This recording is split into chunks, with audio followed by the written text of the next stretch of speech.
ka ng insert about Israel. Eh, hindi naman regular na speaker yan dito sa Israel. Kung ano man ang pilap na ginawa sa iyo ni Mr. Israel, hindi kami kasama doon. At nagkakamali ka na grupo ni Israel to. Si kapatid na Israel, nanonood sa amin yon, regular viewer. Hindi siya regular speaker dito.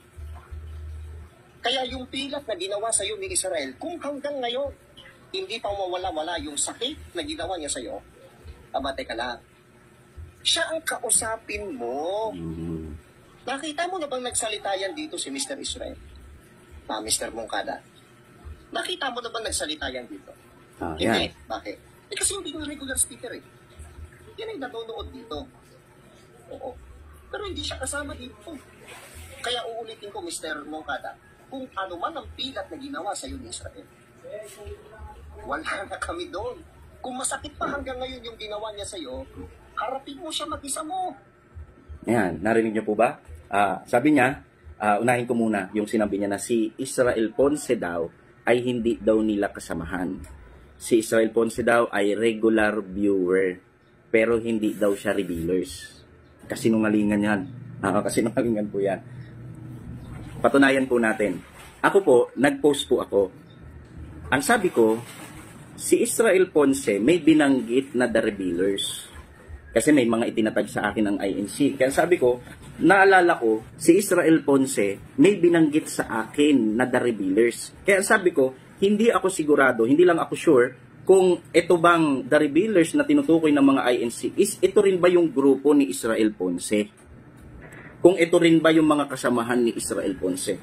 Anong sabi ng inyong kasama? Kinonfirm. Hindi lang ako sigurado kung yung revealers ba na binabanggit nito na grupo ni Israel Ponce is ito rin ba yung revealers na i-mention sa akin ng mga INC? Okay, doon sa tanong niya, ito rin po yung binabanggit ni Israel Ponce ng The Revealers dito po sa TikTok. Hindi lang ako sigurado kung yung revealers ba na binabanggit nito na grupo ni Israel Ponce is ito rin ba yung revealers na i-mention sa akin ng mga INC? Okay, doon sa tanong niya, ito rin po yung binabanggit ni Israel Ponce ng The Revealers dito po sa TikTok. Hindi lang ako sigurado kung yung revealers ba na binabanggit nito na grupo ni Israel Ponce. Hindi lang ako sigurado kung yung revealers ba na binabanggit nito na grupo ni Israel Ponce, grupo ni Israel Ponce, grupo ni Israel Ponce is ito rin ba yung revealers na i-mention sa akin ng mga INC?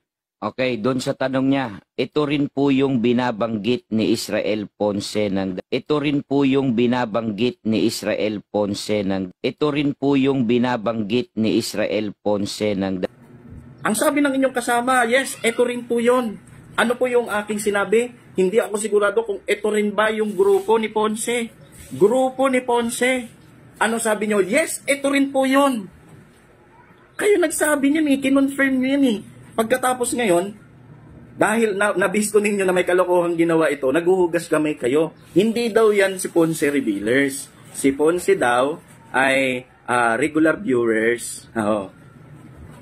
Pero tingnan nyo, sila mismo nagsabi, kinonfirm nila na itong revealers, grupo ni Israel Ponce. Kaya napapasok si Ponce. Isa pa, si Ponce ay isang iglesia ni Cristo. Ako po ay nag-e-expose against INC. Kaya kung isama ko man si Ponce, hindi lang naman si Ponce sinabi ko. May mga binanggit pa akong iba na naghamon, nakakaiba yung style.